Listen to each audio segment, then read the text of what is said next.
But now it's my great pleasure to introduce today's speaker, Audun Formo from the Oslo School of Architecture and Design. So welcome, Audun. The Zoom room is yours. Thank you, Kalle. Nice to see so many people and also more coming, it seems. I'll just try to share my screen. Let's see if that works. Yep. Perfect. Yep. Perfect. Perfect. Yeah, so I'm going to whoop, I had a sorry about all this, like I have a still good? Perfect. Okay. Yes.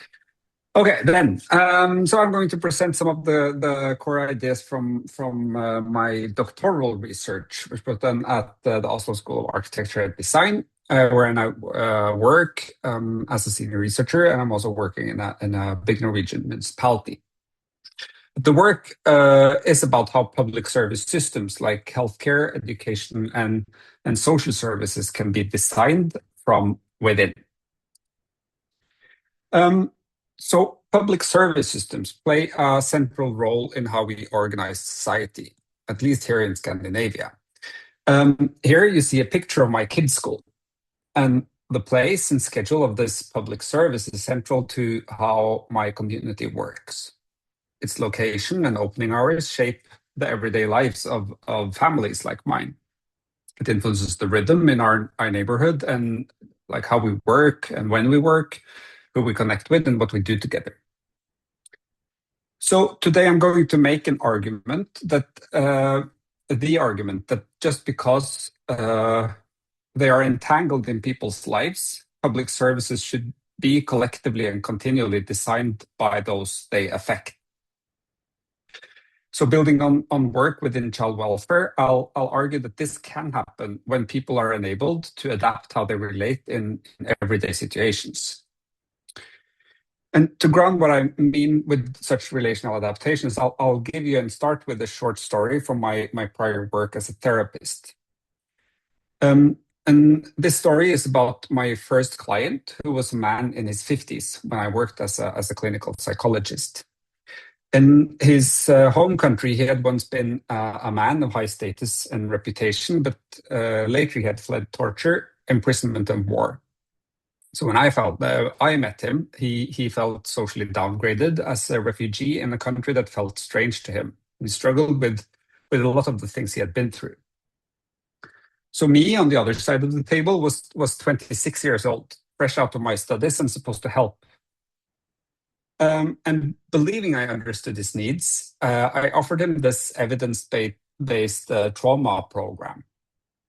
So when I did so, he looked at me and said that, well, you might know a lot from the books you've read, but there's also lessons I can teach you from my life. And the first lesson is how undignifying it can feel for someone like me to need help from someone like you. So instead of following my plan, he suggested we'd leave the therapy room and take walks. And in those walks, we would stop to drink tea and get to know each other. I reluctantly agreed and went along with it, even though it went against my idea of what therapy was supposed to be. 2 months later, he said that now I can speak to you as someone I know. And then he told me a story, and we could start working through things together. So for me, this is the story of design. While we didn't use sticky notes or blueprints or brainstorming, my client kind of invited me to purposely redesign the situation and the service of therapy together based on what was more important and meaningful to him. And when I talk about people designing public services from within, this is an example of the kind of design I mean. A form where clients and therapists, but also school principals and parental boards or policymakers and unions not do things only because they've always done them that way, but intentionally shape these doings to be meaningful. So when many people engage in such kind of relational shaping, my claim is that public service systems can purposefully evolve through a form of ongoing and collective designing. However, people are not always able to shape their ways of relating in systems like these. Public management research is increasingly critical to how public services tends to be quite rigid, and calls are being made to make them more adaptable. And since those involved know the challenges they face best, it is also recognized that they should take part and take an active part in adapting them for them to stay and remain meaningful. And this is kind of where public service design has emerged as a practical approach to shape public services in more participatory and collaborative ways. At the intersection of fields like public innovation and service design, researchers have tried to understand how challenges within the public sector can be addressed through design. So the conversation in this space, influenced by both academia, but also public innovation practice and industry, typically frame design as a distinct approach, building on these or being inspired at least by these designerly ways of working that are collaborative, human-centered, and creative. So from the start, the promise of public service design has been to offer a more participatory way of shaping public services. In my research, I've been interested in how some tendencies in this dominant story of design and what it is in this space might actually constrain a kind of a collective and continual form of participation. So in my view, there are four tendencies in how we think about and talk about public service design that I think is worth questioning and problematizing. The first one is how we tend to frame design as something that happens in centralized spaces like labs or workshops. So while such kind of distinct and central spaces can be helpful for generating and testing new ideas, this logic also risks overlooking all of the inventive moves that people make at the margins of these systems when they respond to emerging challenges together.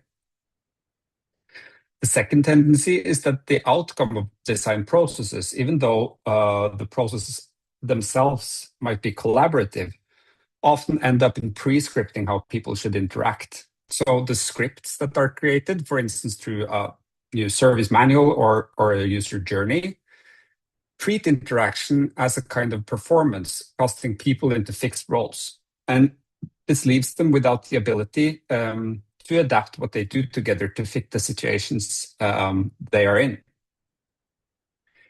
Third, there has been this growing focus on zooming out to understand the complexity of these systems, for instance, by dividing them into micro, meso, and macro layers.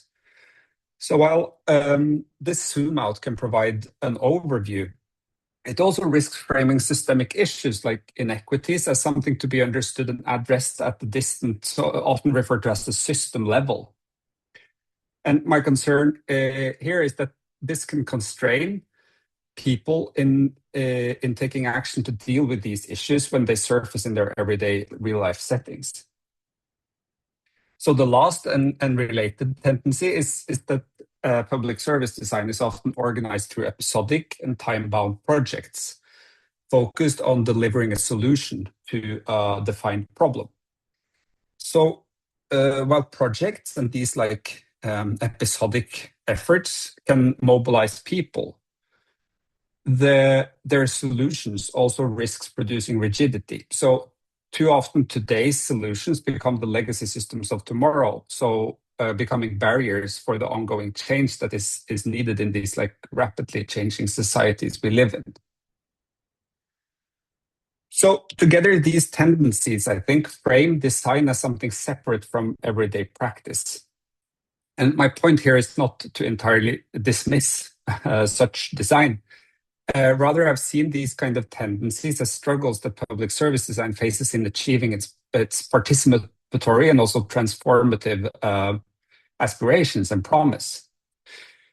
So for me, they have generated questions about potential other ways of framing and doing design in these spaces. And my primary interest has been to explore how what public service design might be if it were not assumed to be a separate practice, but something occurring collectively and continually from within these systems.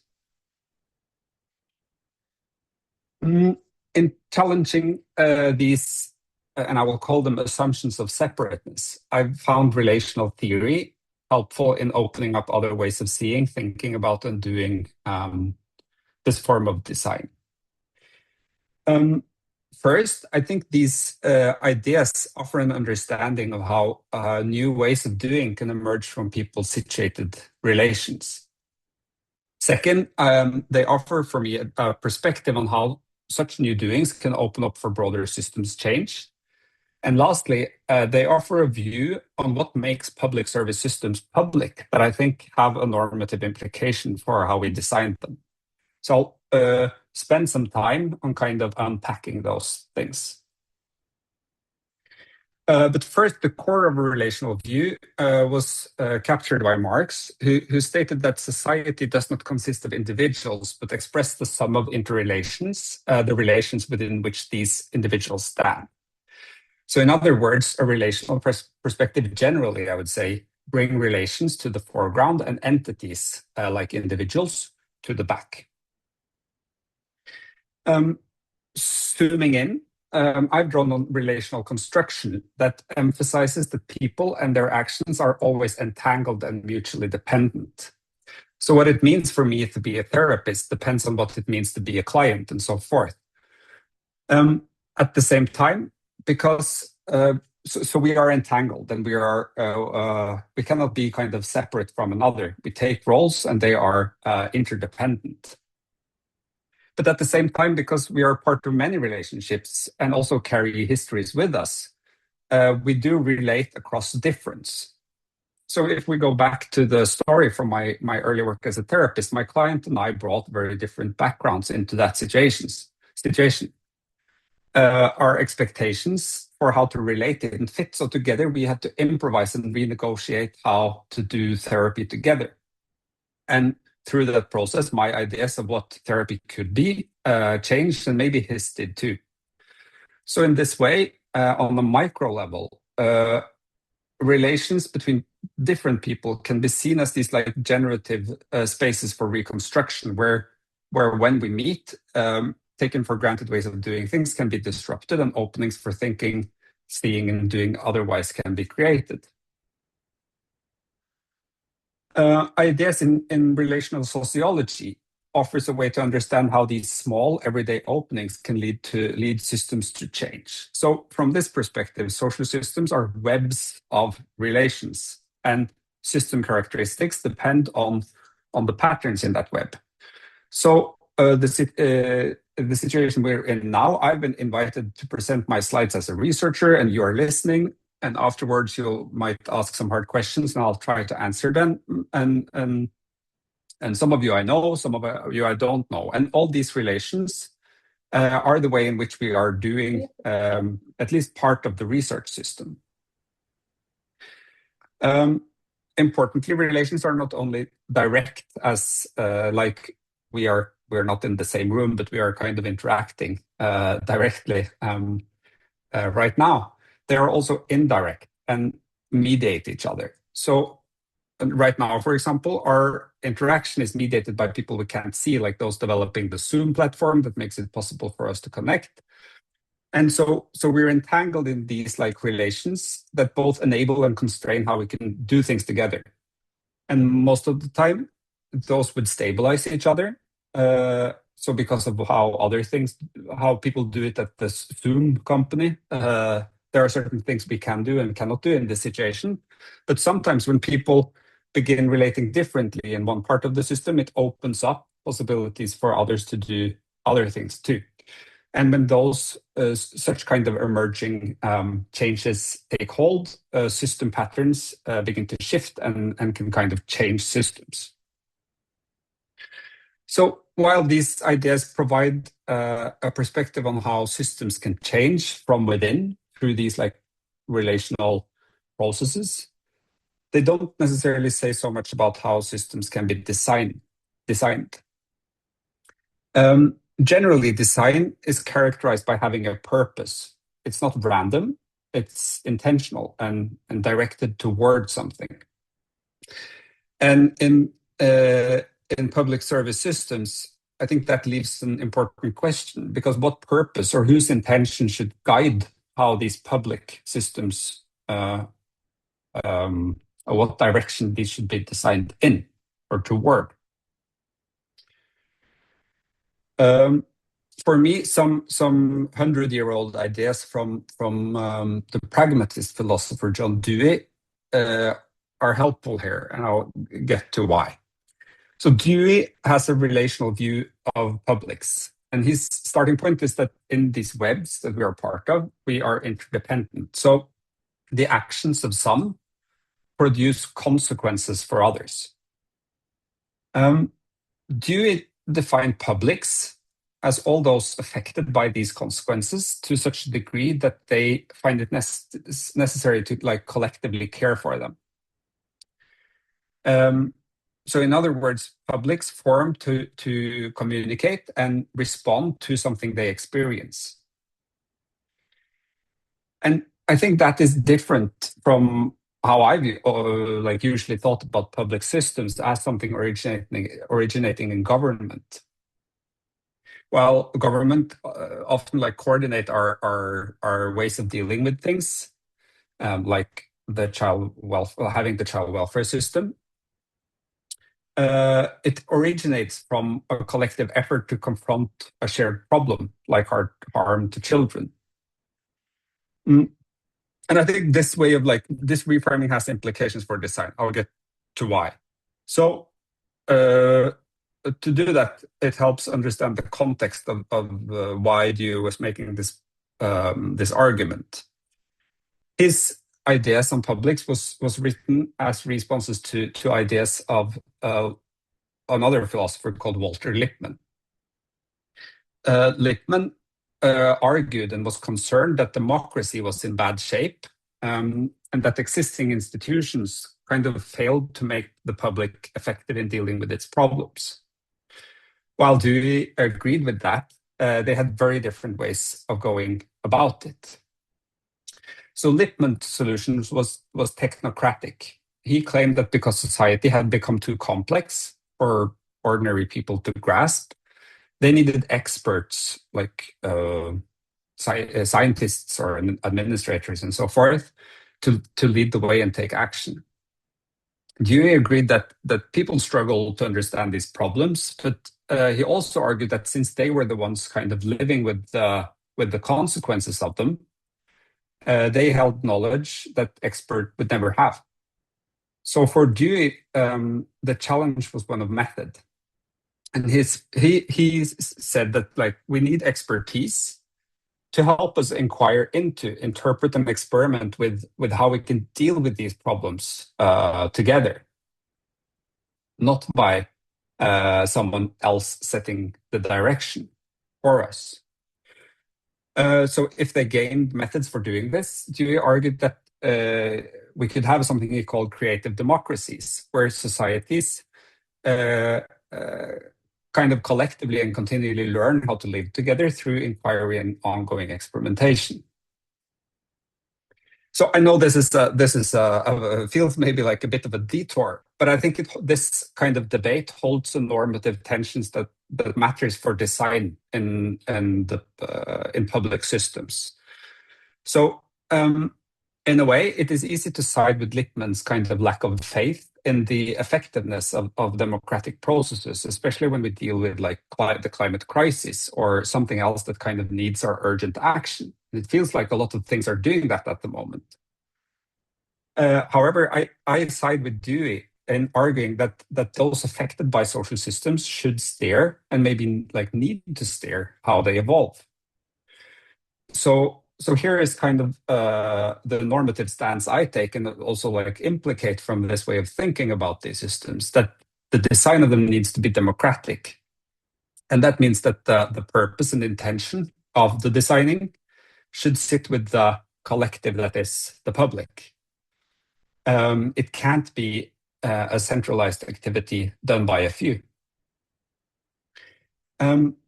So to paraphrase kind of this very much used definition of Herbert Simon about what design is, I think maybe that public service design needs to be this ongoing process where many take courses of action aimed at changing their existing situations into preferred ones, and that adds up to a democratic design process.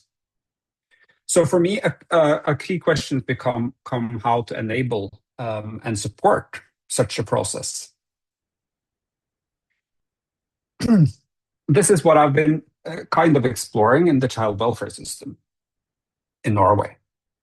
Child welfare is a quite contested system. It both supports families, but also at times takes coercive action, such as taking children out of their family and that are in risk of harm and placing them in foster care. And because of this, it is a highly regulated and high-stakes setting. So to understand the constraints and possibilities that people face in adapting how they do things together in a system like that, we initiated this collaborative research project where people studied their own situations and what they could do together from within them. In total, more than 200 people were involved in the study. So many of these were social workers in one of Norway's largest child welfare agency, where I was also employed as an in-house researcher. Around 60 design practitioners with various backgrounds, mostly master students, took part, while others had lived experience or were involved in shaping the system in different ways, for instance, through making policy. The research was conducted through 3 interconnected explorations. So the first one, done by students and people within child welfare, we called the dignity exploration. This involved co-designing tools that could help people intentionally shaping their ways of doing things together in their everyday encounters so that those felt more appropriate. The second exploration was a series of experiments called the drama exploration. Here we used theater approaches to bring to life the kind of the complex relational dynamics within child welfare and how these were experienced by those involved. So in the process, we engaged various people in creating what ended up as an interactive theater play, as shown in the picture here. In the play, theater actors embodied the experiences of system actors when they interacted together. So like young people, mothers, foster parents, and social workers. The last exploration, which I also and that was called the dialogue exploration. That was maybe the most extensive one, lasting for 2.5 years, and in some ways already also still ongoing. Here, the focus was on designing conversations and dialogues. The goal was to embed or nurture these conversations within the child welfare agency that made kind of explicit the entrenched norms, assumptions, and beliefs that shaped practices and made people do as they were doing. Okay, so together these exploration formed a 3-year research program where we kind of cycled between practical experiments and reflected on them together. So in the sketch here, you can see how a lot of like these small X's experiments that we did as part of the explorations were kind of at the center of these cycles and of the research process. And we used relational theory and ideas to make sense of what was happening in those situations. paying attention to the surprises and tensions and struggles and opportunities that we faced, and kind of try to talk and think together about how we could understand those. And through a lot of like trying and failing and a lot of such kind of cycles throughout the process, our understanding was kind of gradually strengthened into a set of research findings, which I'll now kind of turn to.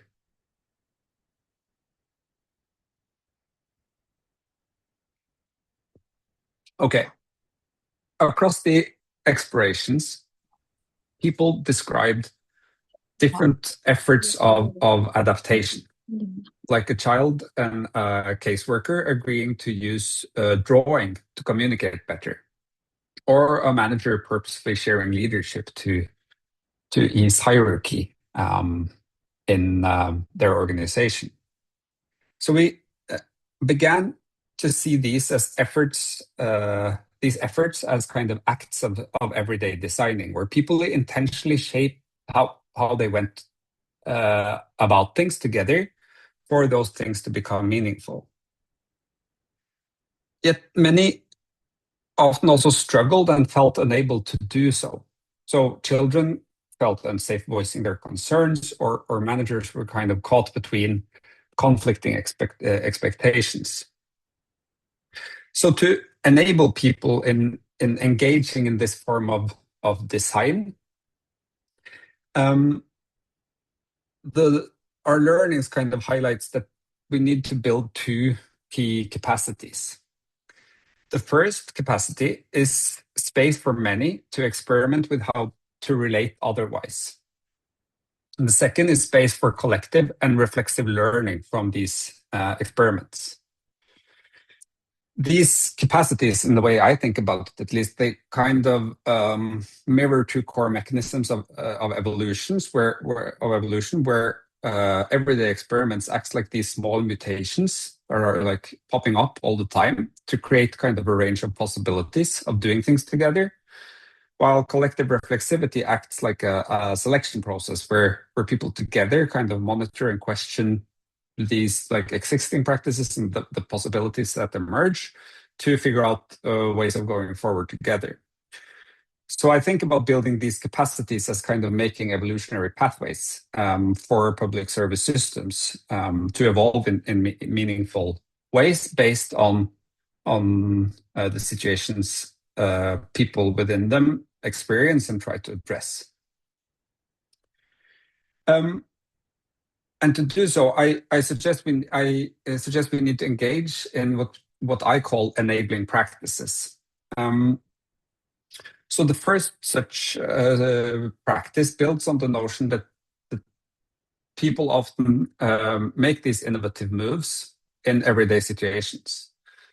So based on kind of challenges people face, for example, a conflict in a meeting or a particularly kind of difficult situation or a social worker having a difficulty kind of following up a certain youth, they creatively tweak and improvise to figure out how to go about it.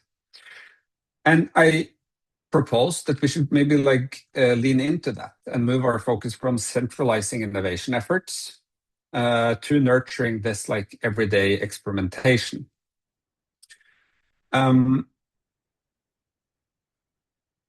So that is okay to say, but it's also hard to do, because in public service systems, and especially like in healthcare or in child welfare and some of these systems, that experimenting involves risk because the stakes are high.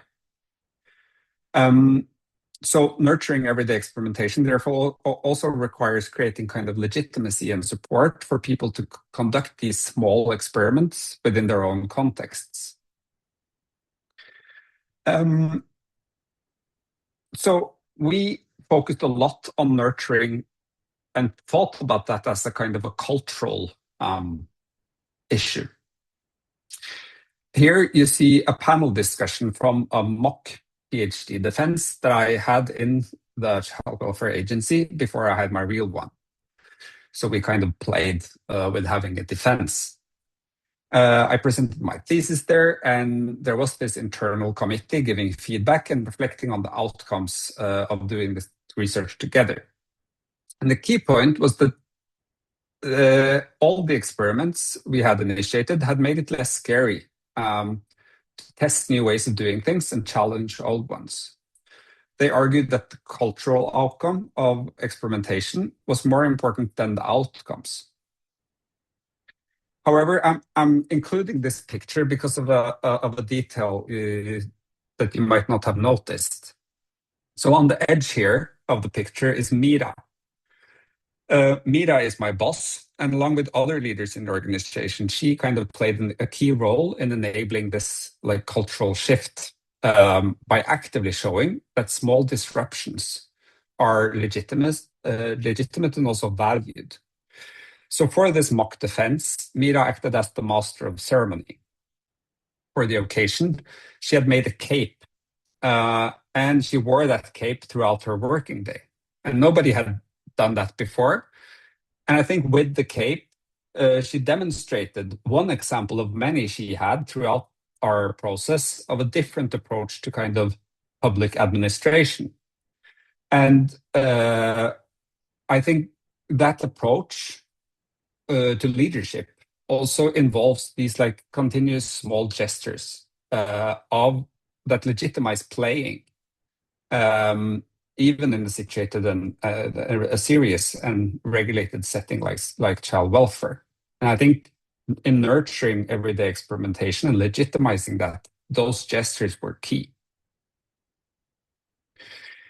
But while legitimacy is important, I also think there is another key dynamic to acknowledge in these like experiments for doing things differently.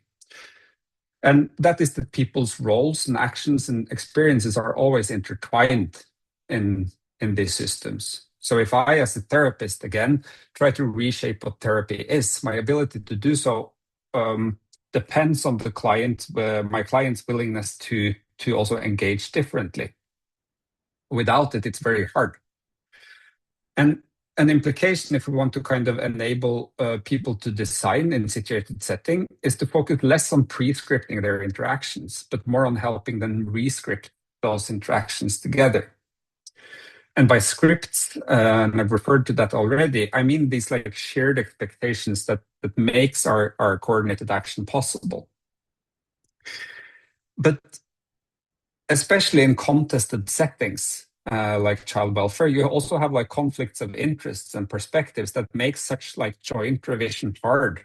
So I argue that people also need kind of tools that help them in doing that, rather than kind of being scripts to follow to deal with the conflict or potential conflict.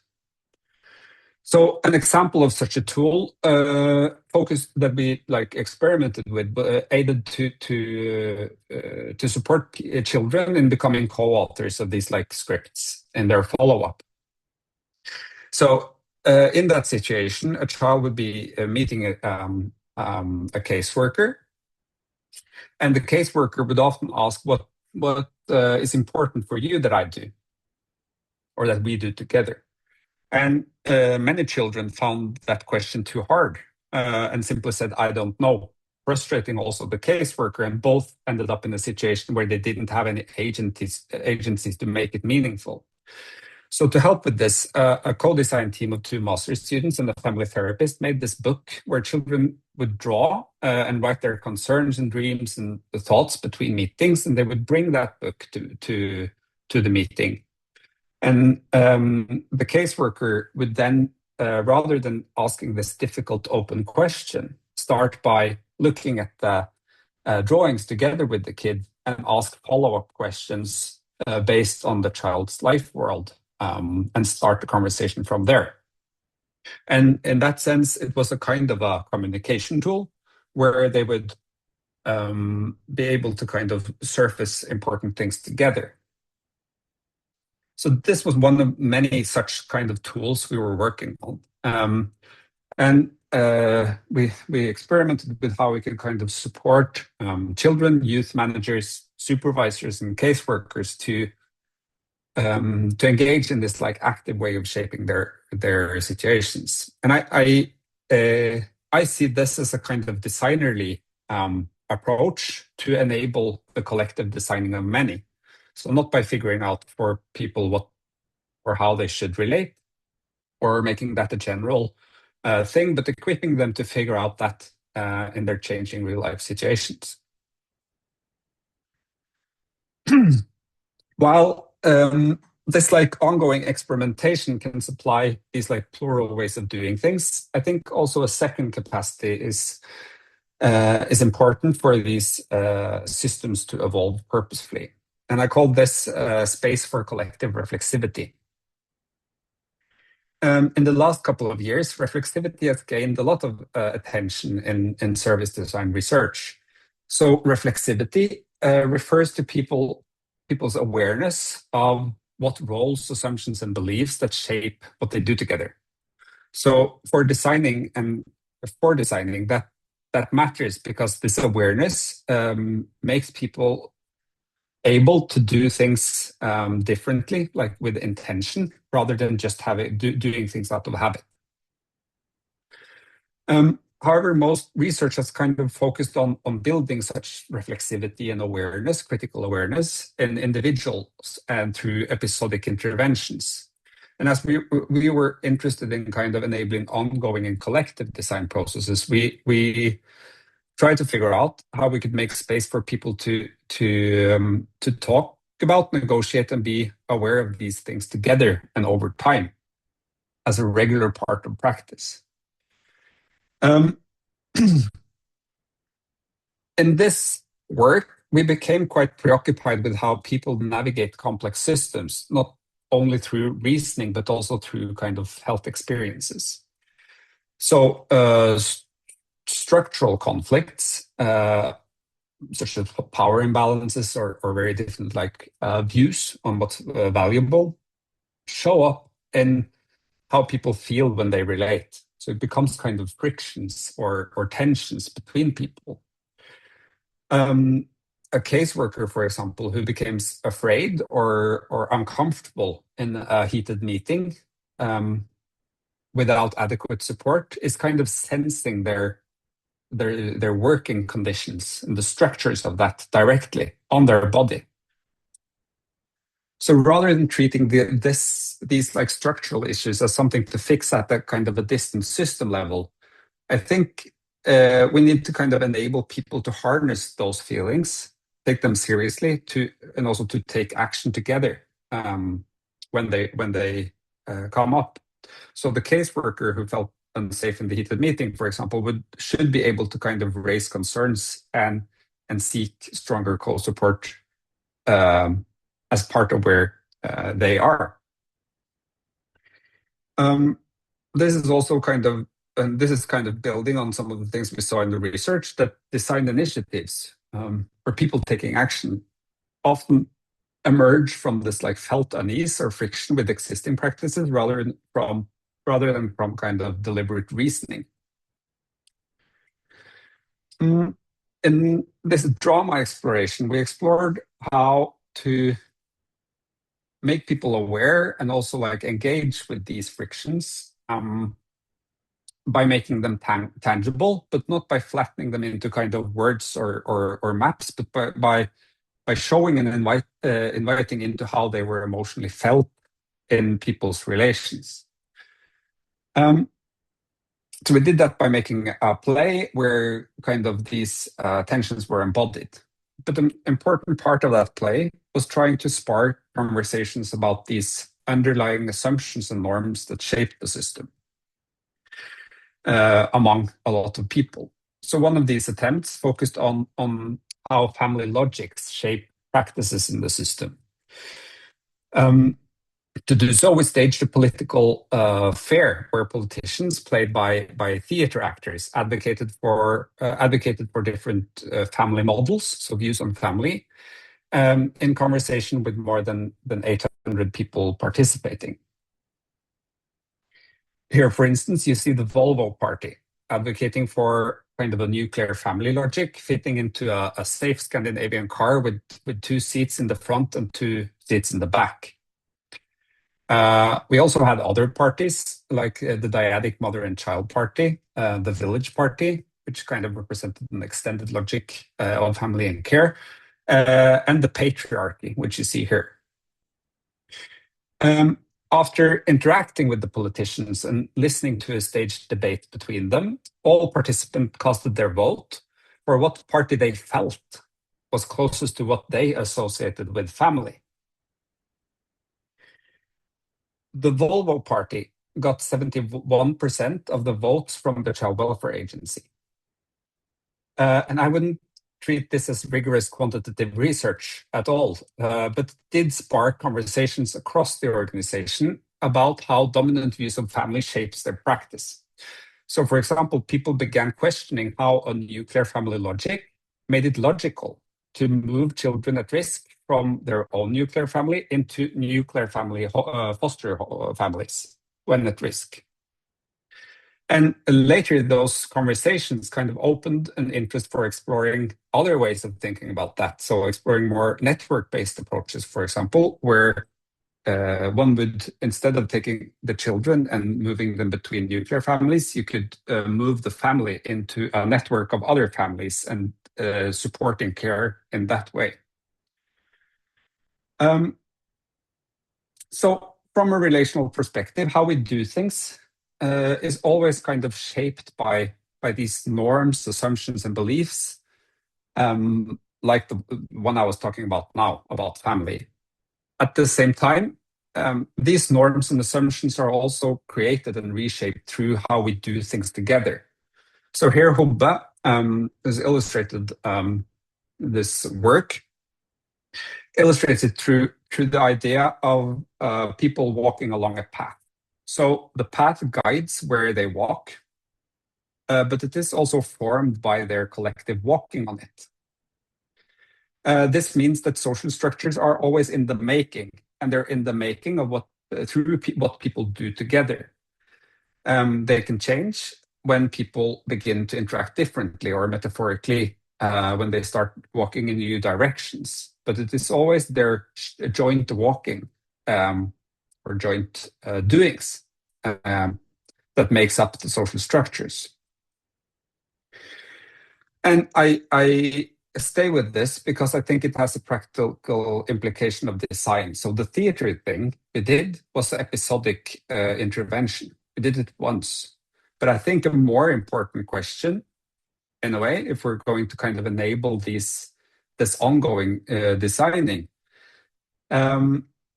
is to embed processes that help people talk about and intentionally negotiate the direction in which the system evolves. So they would need to kind of continuously deal with these assumptions, norms, and beliefs.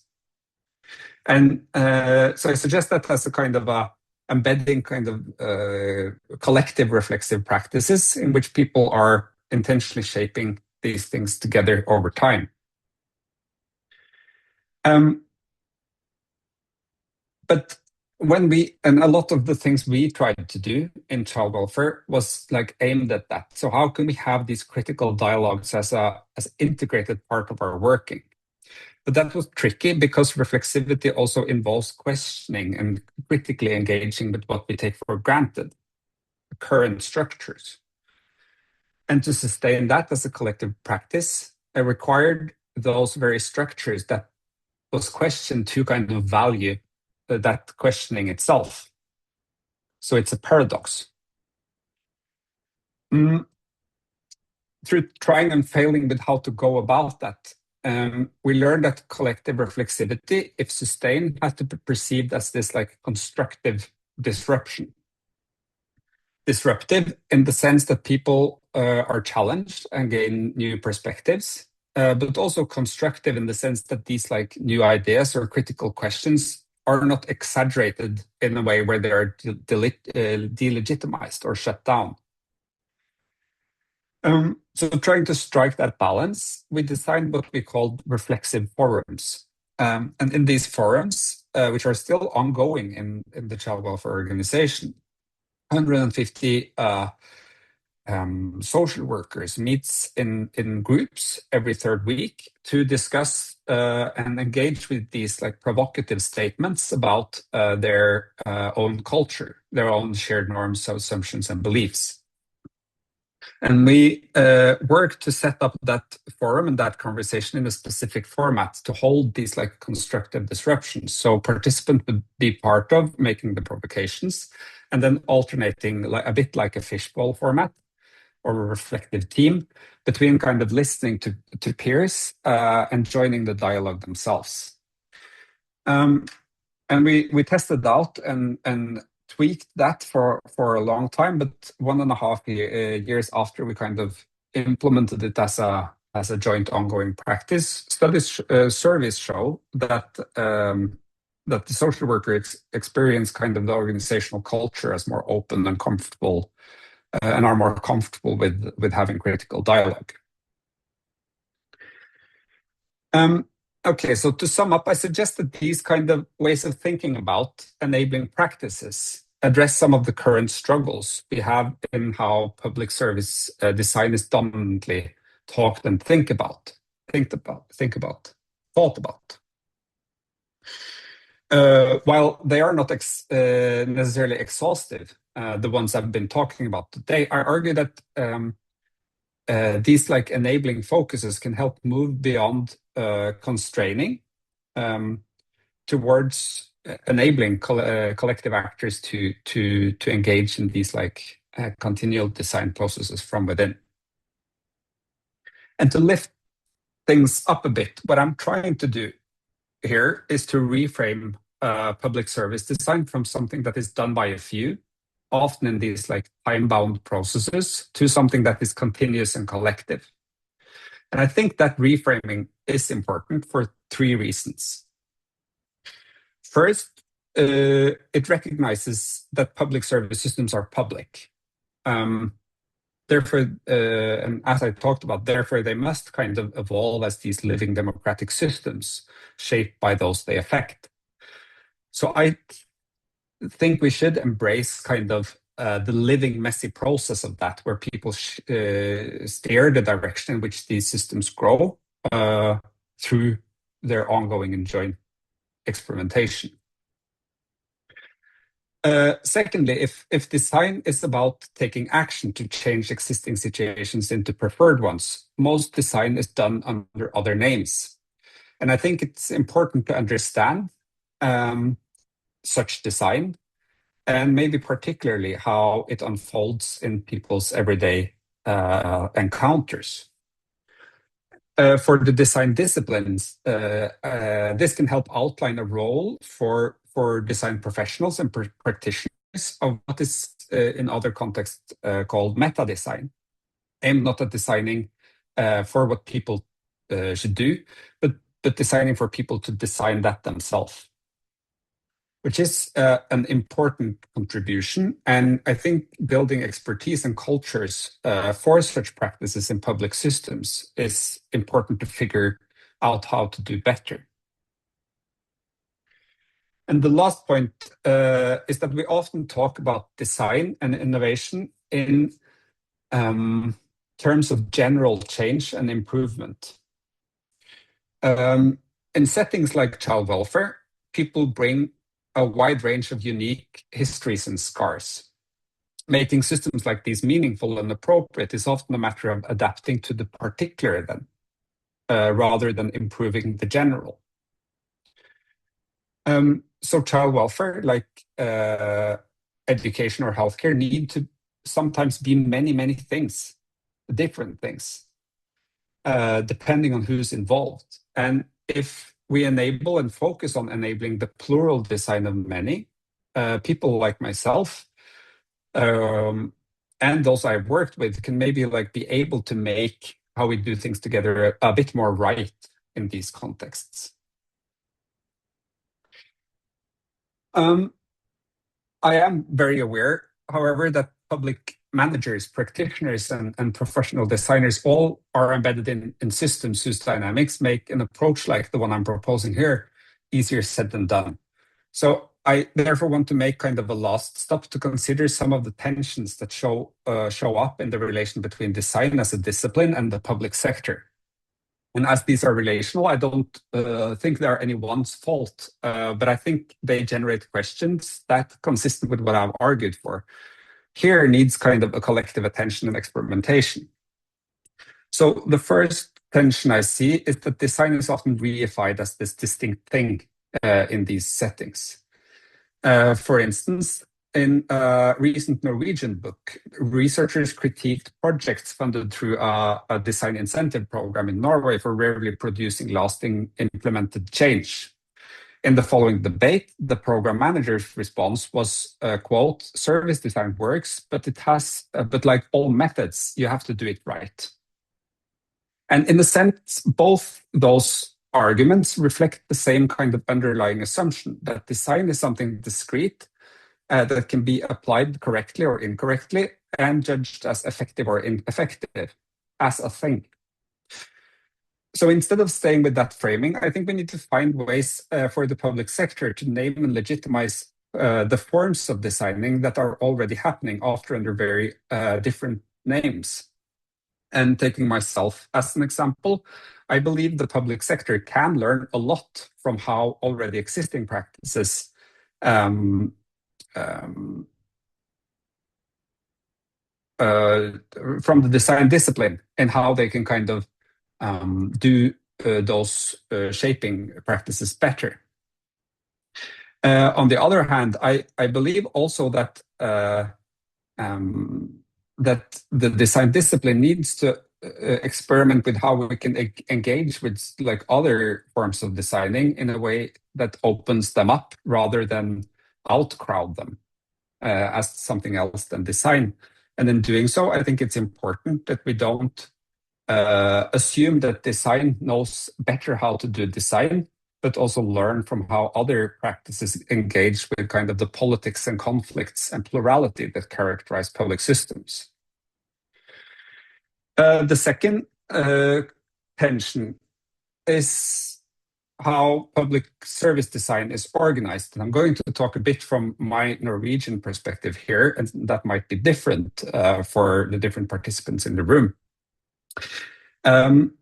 But in many public sector settings, service development is kind of initiated as these discrete projects, and professional designers are commissioned or brought in as externals, tasked with kind of taking the lead on the most complex challenges. So on design agencies, for example, in Oslo, after a little survey, they all have a form of a formulation like this on their web pages that they are solving complex issues. And the effect of that is that design becomes something delivered from the outside rather than cultivated from within. So I think that the public sector needs to experiment with organizing design as an ongoing part of everyday practice rather than as something isolated in project. And this includes rethinking how external competencies are used.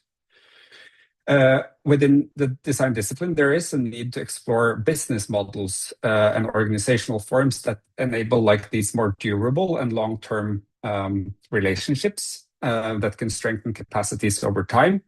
And I think the design discipline also needs to learn better how to join in on the ongoing design processes that is already occurring rather than ending up as experts of them.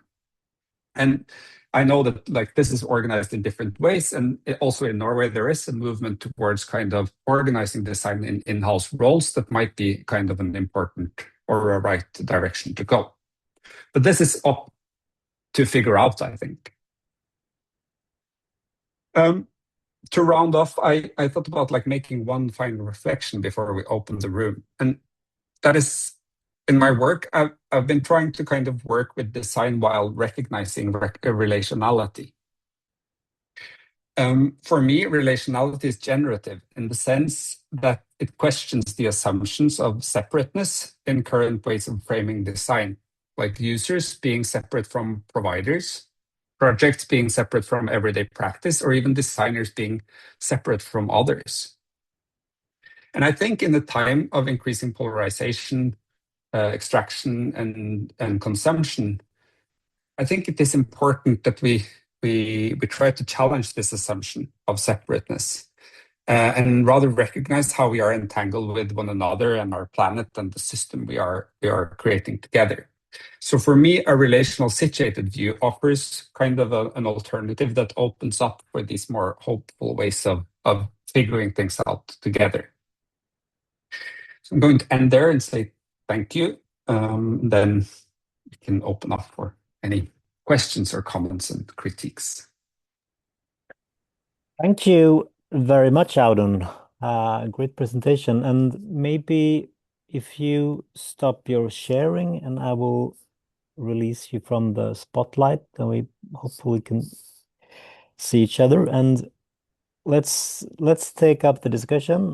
Let's start the Q&A or the reflections or whatever, either by raising your hand, I will point to you, or if you want to, you can write in the chat and we'll pick you out from there.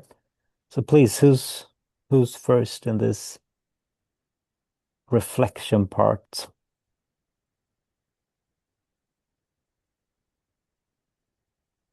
Anyone?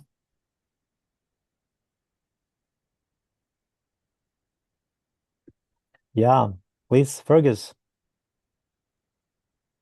I can have a go. Thank you so much, Audun. Fantastic to hear more about your work. I was just curious about the role of affect. You talk about emotions, I think, in your work. I just wondered if you had gone further to think about the nature of emotion, at least as the kind of effect literature would talk about it, and the idea that it may be problematic to even personalize or individualize emotion. In other words, I guess one reading would suggest that affect is entirely systemic. So I was just curious about how, if you had sort of grappled with this, design exercises that are asking individuals to sort of own an emotional experience. Absolutely, I can understand the power and everything you've described, but I did wonder if, with the systems perspective that you also seem to be taking, if you'd questioned whether there were other ways to surface that didn't involve a kind of individualization and kind of engagement with effect as a systemic concept. Yeah, I think that was the starting point in a sense. Also, the observation that maybe the way in which service design has mostly, like, and this is maybe like also more in like commercial settings, and earlier on has engaged with effect is like in a very, this idea of like experience-centric services and how to kind of increase the pleasurable or desirable effects of producing that through service, which is okay in a sense, but I was interested in also affect or emotion as a way of navigating complexity, as I was talking about, and in a sense also for.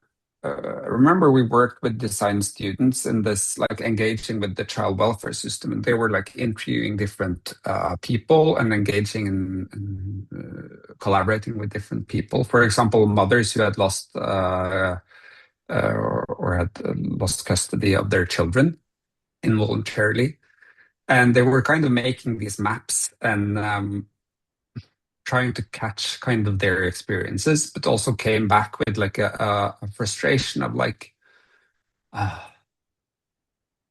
the urgency, the sense of urgency was lost. So it was also something about like that, the quality of those kind of dynamics that was lost in translation. And we also talked like with other designers and how that often becomes a tension also with like working across with different like people and often it's kind of tilted or lost. But it is also very important because the effect in that situation is also kind of what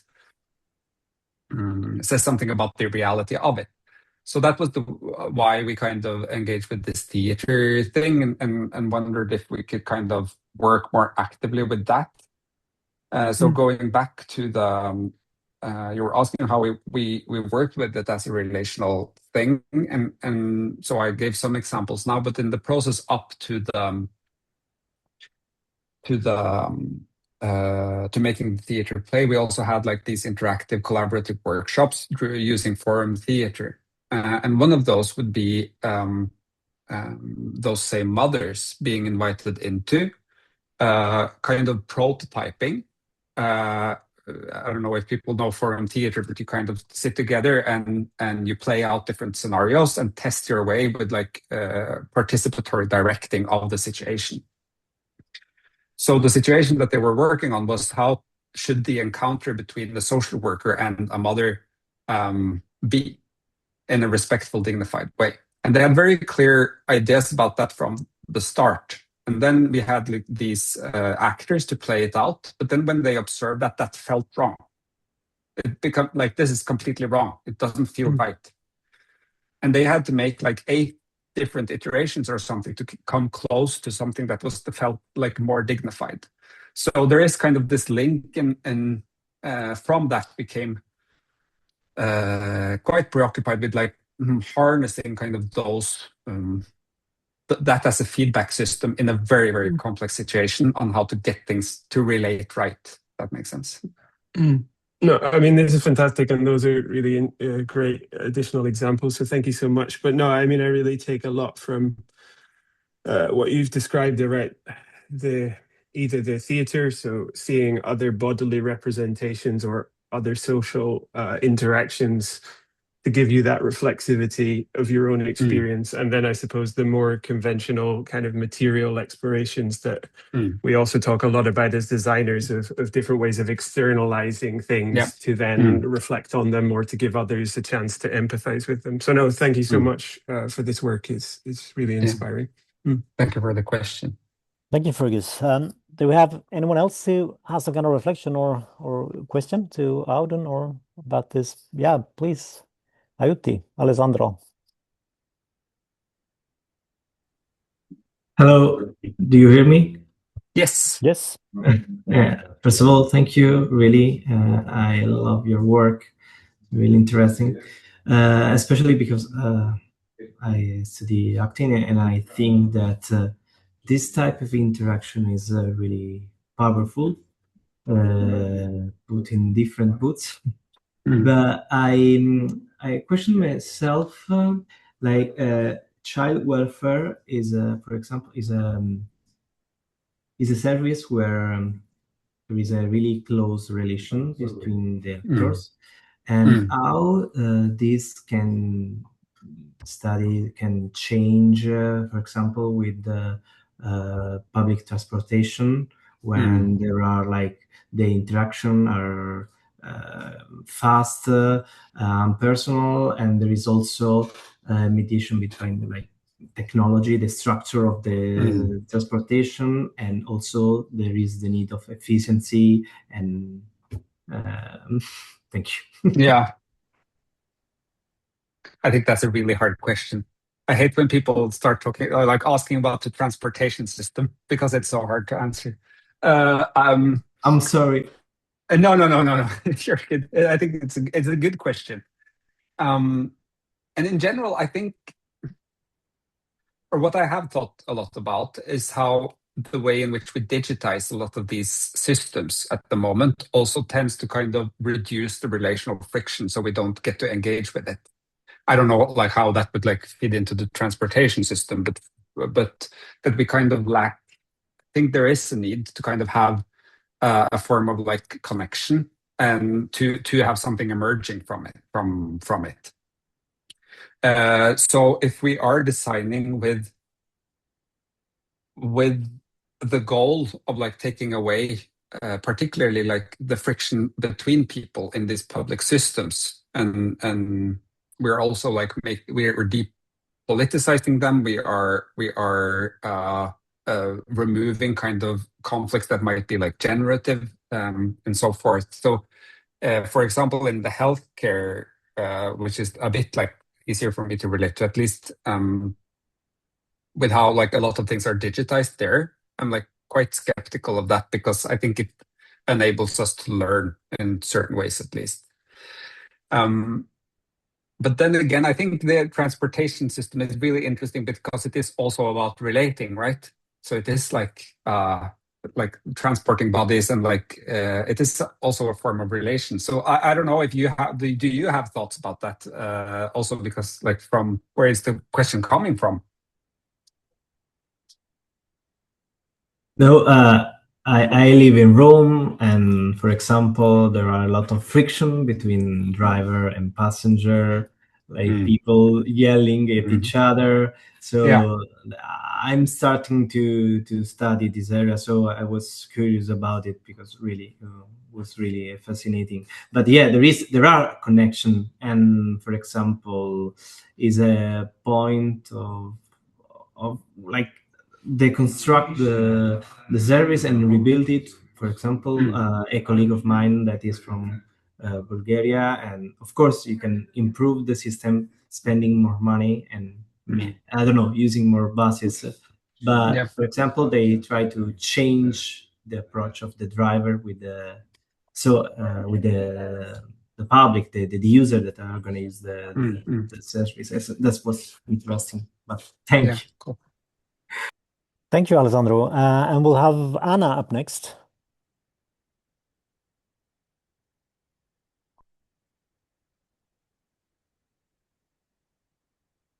At least I hope, but it looks like Anna just froze. A So bit. let's go to Audun, and let's wait to see if Anna's going I believe there was a message in the chat that came before I raised my hand, so I just wanted to make sure that Okay, you can that go with your question. We question can was take addressed first. yeah, go with your question, and we can take the chat question later. Great. Yeah. Thank you first for the presentation. Really a lot to chew on here.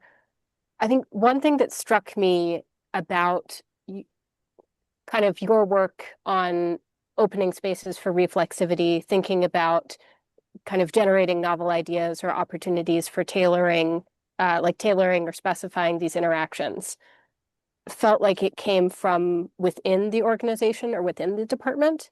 And I was curious, kind of in your work, whether you explored or found challenges in pulling ideas across organizations or from other municipalities, since it seems like the quality of relation and embodied experience might change significantly depending on whether you're working with colleagues or more from exemplars or case studies. Yes, agreed. I think that's a brilliant point, and I think there's a lot of capacity, like a lot of potential in understanding better how these public service, like the public systems, can also like what's the role of the margin in a way, and like emerging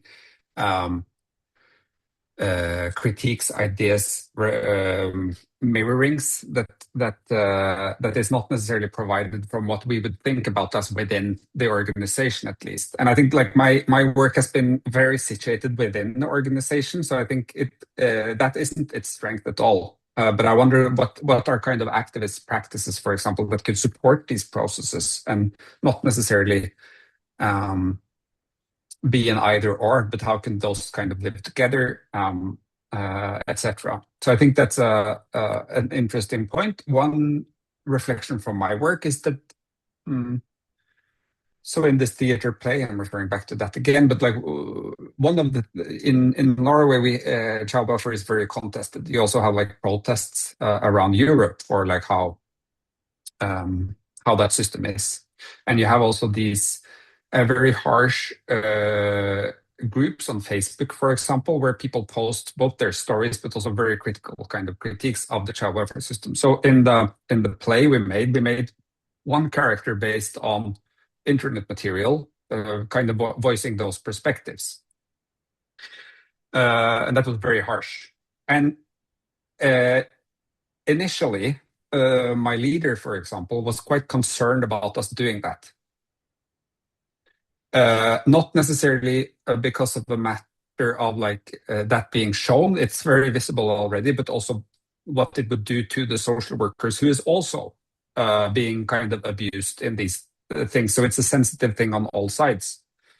However, when doing it, it was also a kind of a corrective experience of that going very well, and it was also like valued. So I think also something we can support is building the tolerance for listening to the marginal perspectives. And I think you can do both.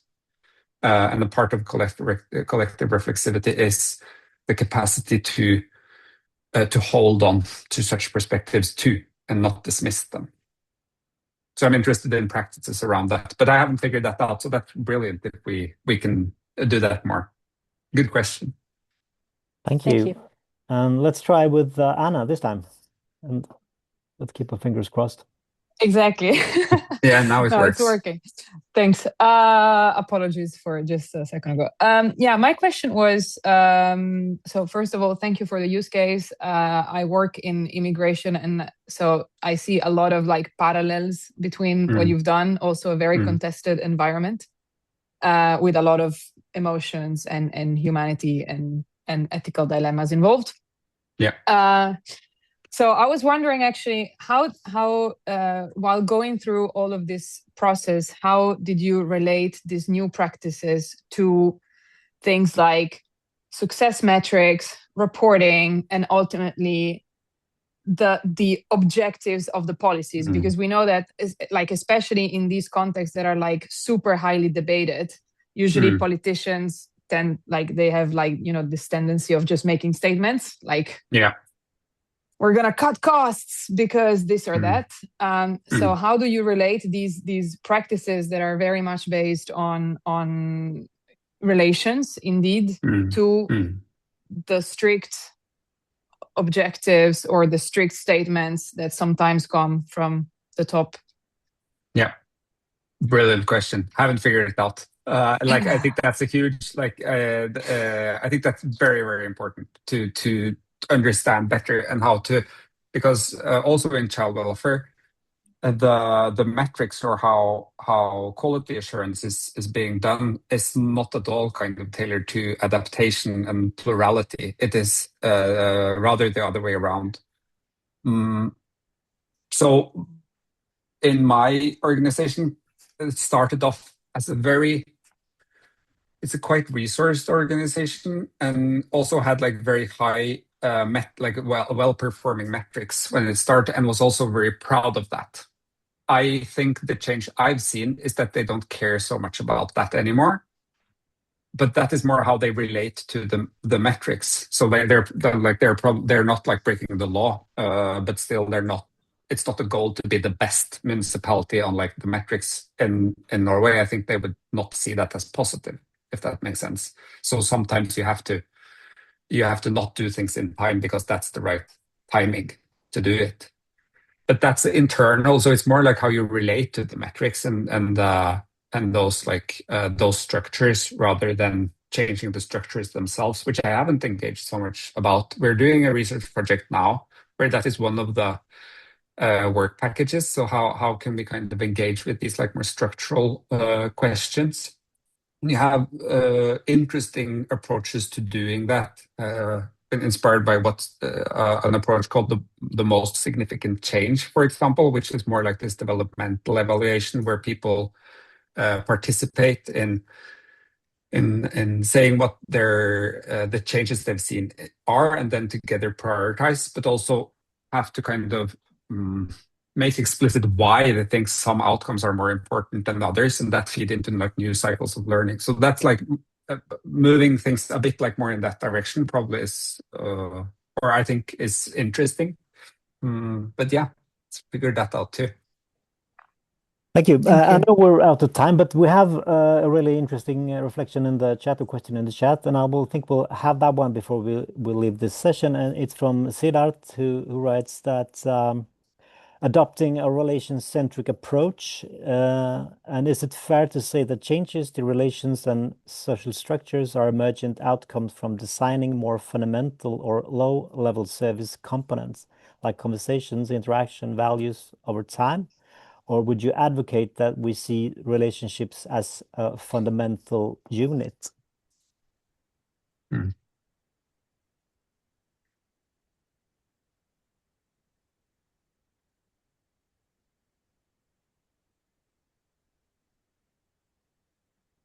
In the sense, I think relations are very fundamental to service, because service is about exchange in a way. Like, so we are exchanging these like competencies and skills and resources and all like in that way. And yeah, but it's like a so I would say maybe that the relational quality is very core to the foundation of what service is and the quality of services. But I don't know. Like I found the question a bit tricky to. It's not a wrong question, but it's a hard one. So yeah, I think I have to. I can't answer the right way about like of that. Perfect. Thank you so much, Audun, for a really great presentation, and thank you everyone for this really good reflection session afterwards. This was the end of this Experio seminar for today. I wish you all a really great weekend and hope to see you soon again. And next time we have the possibility to meet in an Experio seminar session is on April the 10th, where we have Marcia Bortati from Politecnico di Milano as our guest researcher. But once again, thank you very much, Audun, for this great presentation, and have a great Thank you weekend, too. everybody.